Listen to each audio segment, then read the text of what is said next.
এই দেখা যান বিনাটা এত হাসিস তার তো কত চাহা দিলে আসবে কেউ।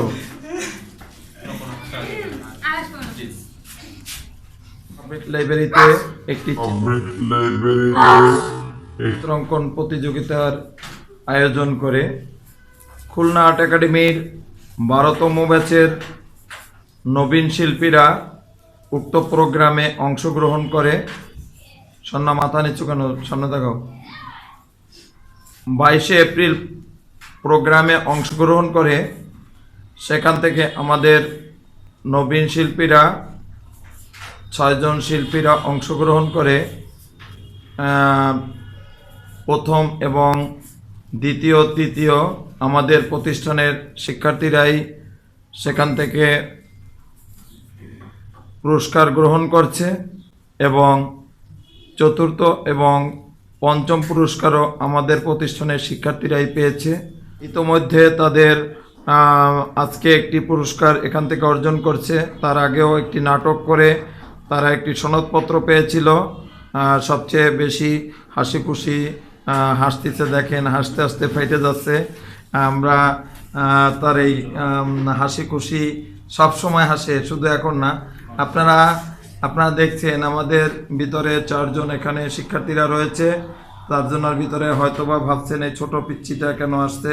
ছোট পিচ্ছি না, সেও এবার ইন্টার পাস করেছে, এবার অনার্স পরীক্ষা দেওয়ার জন্য অ্যাডমিশন দেওয়ার জন্য আমাদের প্রতিষ্ঠানে এসেছে। হ্যাঁ, যাক সুন্দর। আপনারা সবসময় হাসি মুখে থাকে। আসলে কথায় বলে দুঃখে যারা হাসতে জানে তাদের আবার দুঃখ কি। বন্ধুরা, তারা মারলেও হাসে, এই জন্য মাইরেও যে মজা পাবেন তা না, মারলেও পরেও দেওয়া যায় হাসে। তাহলে মারলে যদি কাউকে না কেঁদে যদি হাসে, তাহলে যে মারবে সেও মাইরিয়া শান্তি পাবে না। ঘটনা বুঝছেন? একাডেমিতে এসে পুরস্কার পেয়েছি, প্রথম ভালোই লাগতেছে। আগে ছবি আঁকার উপরে জীবনে কখনো পুরস্কার পেয়েছেন? অন্য কোনো বিষয়, মানে সাংস্কৃতিক জগতে হতে হবে। ছবি আঁকা, সাংস্কৃতিক বলতে নাচ গান কবিতা বলা, এই যে হ্যাঁ কৌতুক করে একসময় পুরস্কার পেয়েছি। কৌতুক কইয়া নাকি বইলে? তাহলে কৌতুক করে অ্যাক্টিং করে। তাই এত প্রতিভা আপনার ভিতরে আমাদের তো কখনো দেখাননি।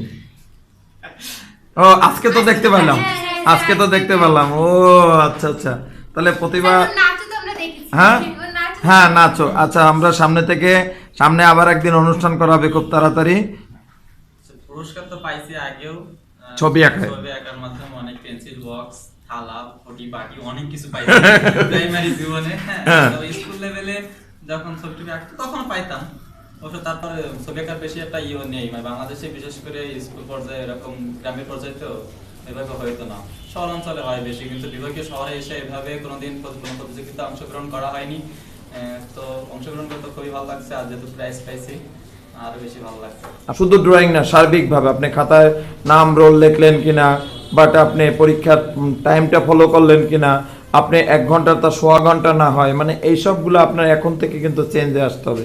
আজকে প্রথম স্থান অধিকার করছেন, আপনার ভালো লাগছে। আচ্ছা, সম্পূর্ণ ভিডিওটি দেখার জন্য সবাইকে অসংখ্য ধন্যবাদ।